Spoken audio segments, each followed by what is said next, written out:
Blessed are those who are persecuted because of righteousness, for theirs is the kingdom of heaven. I cannot think of a faithful biblical character who did not at some time experience persecution. As a follower of Jesus, there will come a time where you will likely be called to stand with him against the opinions of others. Sometimes the stand you take convicts people of their own sin and their own failure, and so they turn their feeling of rejection against you and persecute you. Rejection, though painful, seems to be an inevitable part of our human condition.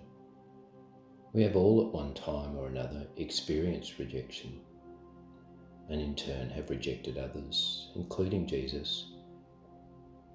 As Isaiah says, we have all like sheep gone astray. Each of us has turned to his own way, and in doing so, we have turned our backs upon God.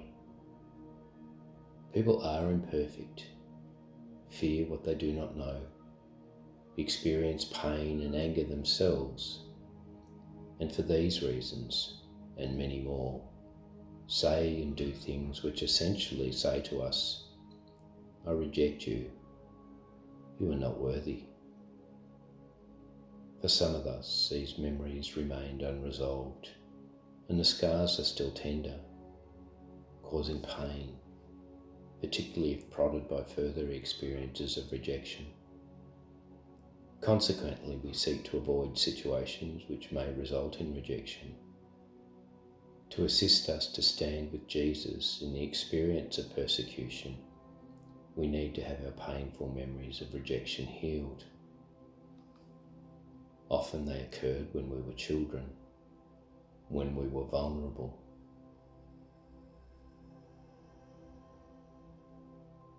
Take a deep breath. Connect with the very centre of your being, the place where the Spirit resides. Imagine Jesus in front of you, taking his hand. Ask him to take you back to the root of your rejection. Recall the place, the surroundings, the people who were present. Become aware of yourself and your feelings just prior to the experience. Know at this moment that Jesus is with you.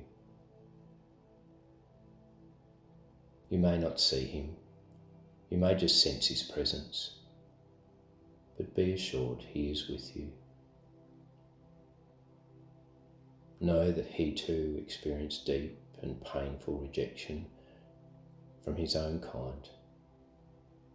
He understands and loves you. In knowing this, reflect on how you feel. As you reconnect and relive the experience, remain focused upon Jesus who is with you.